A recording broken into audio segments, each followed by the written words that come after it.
Hi, this is Simon with Trade and Perform Coaching. I am going over the trade review for Friday. That was January 17th, 2014. And it was an interesting day. So before we came into the day, this is NQ that I have here, and we have ES here. So I came in with a couple of ideas. The first one was that normally during options expiration, I can't always easily tell ahead of time whether the expiration will be volatile or not. So I tend to try to sidestep the first hour of trading, right? So one thing you have to understand that if you're following me is I'm not trying to capture every single trade. That the basis of these zones of these trades areas is that the trade location itself gives you good location. What I'm trying to do, both for myself and for other traders, is to up the edge that trade location gives you and take it to the next level, right? Where we're only taking the very best trades, right? And under the very best circumstances. And what that means by default is that we'll miss some trades, okay? So I did say, and I did not take any trades prior to 9:30 a.m., okay? So let's look at a couple of things that would have helped and some areas where it wouldn't have helped. So a lot of times traders will wait for a break from balance and they'll look for this first nasty red stick, right? And if you're a chaser, this is something that a poor trader right here would jump into and chase this trade down, right? Trying to get a move to the downside here. And obviously, this is a pretty common area to get smoked on and take a loss. I don't trade off of individual candlesticks very often. I just don't think they're that reliable. Again, this was, I think, a result of simply an options expiration play and nothing more. Someone moved a lot of options through at one time. We banged down. That was that. No big deal there, really. If you also look at the rotation size, right, this is the first time into this zone right here. First time into the zone. Anyway you took this trade, right, let's set aside that we weren't trying to sidestep it for options, that there was no news pending, that it was just on the basis of the zone itself, right? The trade location itself gave you our 2-point target quite easily and actually was worth from the back of the zone all the way to the top, right? This is actually a 6-point trade from here to here. So trade location proved fantastic. The zone itself was good. I didn't take the trade. Again, I'm looking for only the best trades that I can pick. I want to have a very high win rate. Moving forward, I had targeted an 1842 trade location here. The reason for that was that the market became very slow and grindy right in this time of day. If you look at this time of day, we're in New York lunch. I really want this thing stretched, okay? Again, I'm only looking for the best trade location. We didn't quite reach the zone. I had a short sitting here at 1842.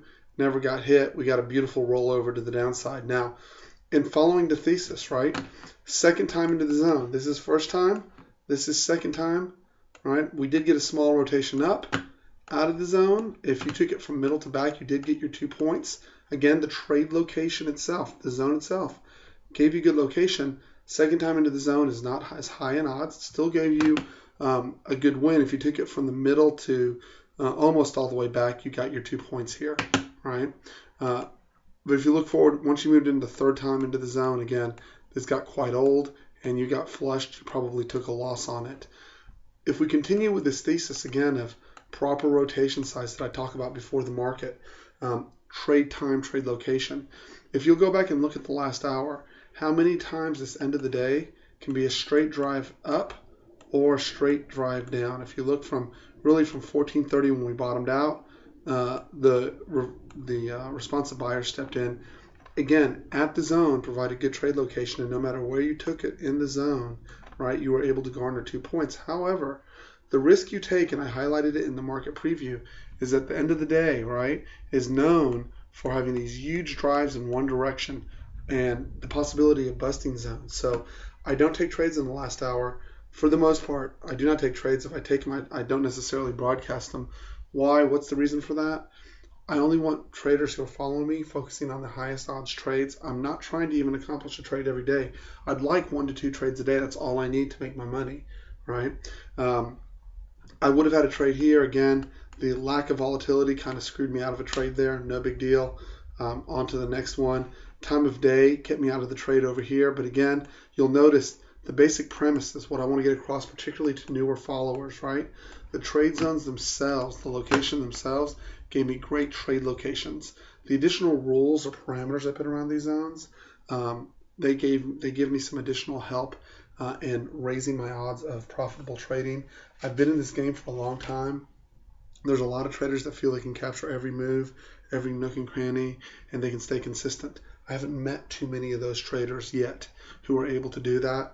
I've met a few traders that can get a couple of trades in each market, a couple of very prime setups each day, and they recognize them, they're able to take advantage of them, and they have great discipline and trade management, both in their entry, exit. Everything is pre-planned so that they're reducing their stress levels through the course of the day, and they're staying very consistent. Those traders I see making a lot of money, right? They're the ones that are living, quote, the fantasy of being a professional trader. Everyone else is chasing their tails, right? One big up week, one big down week, one big up week, one big down week. And when they get to the end of the several months, if they're lucky, they break even. They paid a shitload in commissions, right? And they've gotten nowhere. And for me, with all my experience, with everything I've viewed on the street, there's some very naturally gifted traders. Those traders probably aren't watching this video, is the reality. They're banging down bucks and they don't care what it is I have to say. But for the rest of us, and while I will consider myself a talented trader, I'll throw us in the I'm an everyday kind of guy category. And if I didn't know additional trade setups, and if I didn't have the skill of reading the tape that I do have, right, this is where I'd fall back to. I can get my 2 or 3 trades a day and I can blow my account to the upside into huge dollars, as opposed to cutting myself in half, losing 25%, either losing day after day or going through these vicious boom bust cycles that are the vast majority of newer future traders go through. Some of them go through it for 4 or 5 years before finally quitting. And it's really a sad thing because it doesn't have to happen. So from a trading queue, let's take one quick look at the NQ, by the way, and take a look at how beautiful the rotations were here. Again, the white zone gives me trade location, right? It tells me who's in control. We were never able to come up and test the white zone. Sellers were in solid control all day long, right? Out of the gate, we got a lot of whipping in this area, right? This is hard to trade, folks, right here. This is 3,600 down to 3,590. This is a 10-point whip back and forth, almost in each 5-minute candle, right? It's a great way to lose money in this area. And if you'll notice, we got no rotation, so there was no trade in this area. First trade location, right, came in the middle to back of this zone, right when the econ data was released. You got great trade location. You could have easily put a reasonable stop right behind this zone, and you got a beautiful rotation, right, from basically 35.85 almost, right, all the way up to 36.03. So that's a 20-point rotation. That's $400 a car or contract traded, right? We never got to retest the highs from Thursday. Again, we had lack of volatility at the top. And then look at the rotation down. Again, this zone has already been well tested. When I get a zone that's well tested like this, I no longer trade in that zone. Sometimes to my benefit, sometimes to my detriment. But again, I'm trying to push towards the highest odds. Again, this trade location, this zone's already been tested once. This is test number 2 over here, folks. I see so many people go, well, yeah, well, I see it work sometimes. I don't care about the sometimes that it does work. I want to keep my win odds extremely, extremely high. And then if I look for the zone that's only been tested one time with a great trade location, right, I don't have to play any games. I already said before in the market preview, I was looking for a minimum of a 10-point rotation from 1592 down to 35.75. This is already over a 15-point rotation. This entire zone, right, is a fantastic trade location. The only problem I had was it being in the last hour. I don't initiate trades, but if this trade occurred anywhere outside of the last hour, I'd have been happy to take it. It'd have been a fantastic trade. Once again, going back to my theory, first time into zones, right? First time with good stretches, right? Good trade location. They make you a lot of money, guys. So I guess what I want to leave you with today, as we're heading into a shortened week, we have Monday off, is that if you're struggling as a trader, right? If you're not pre-planning your trades, most great traders know where they're going to trade before the market gets there. The objective is threefold, right? First of all, reduce the number of trades you're taking so you're not paying a shitload in commissions. That kills a lot of accounts. Number 2, reserve your emotional energy, your emotional bank reserves that you have. How do you do that? You do that by knowing exactly where you're going to stop your trade, both for the individual trade and trading for the day so that you'll protect yourself. Rule number 2, we know we're going to enter the trade or we're going to exit the trade, right? And when we're going to stop the trade. And if we're going to leave a trailer, it's all pre-planned. None of this is like, oh my gosh, look at this last minute setup. Now, what does that take away? My question to most people have is, what does that take away from your trading? That takes away the lack of excitement that what might happen, right? It gets you right into making money and only making money. And that can be very difficult for a lot of traders. Okay. So, again, I think what I would like to get across is you need to find out the reason, what it is. Why are you trading? Number 1. Number 2, why are you trading futures? Is it the right thing for you? If you're not trading futures, there's other instruments that maybe you could be successful trading at, right? And number 3, can you trade without having the total randomness that brings all the excitement to trading?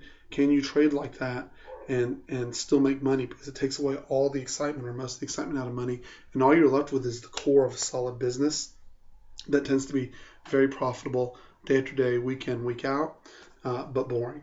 So at any rate, my name is Simon. I'm with Trade and Perform Coaching. You'll notice I've taken down the offer for the $200 for the three coaching sessions. I'll still honor that until the end of the month. However, I'm booked up and I'm on a waiting list at this point. I just don't have a lot of room left, and I will have to reconsider whether I want to offer that down the road. But I will still be here to help out traders as necessary after that. So for now, I'm taking that down, and if space opens up, I will throw that back up in the future. In the meantime, we'll keep doing the trade reviews on a daily basis. Everyone, have a great day. You can reach me at tradeandperform@gmail.com. You can hit me on Twitter. You can hit me on StockTwits. And remember, my way is just one way. It's a little bit boring. It does tend to be very profitable. So have a great day, guys. We'll talk to y'all tomorrow.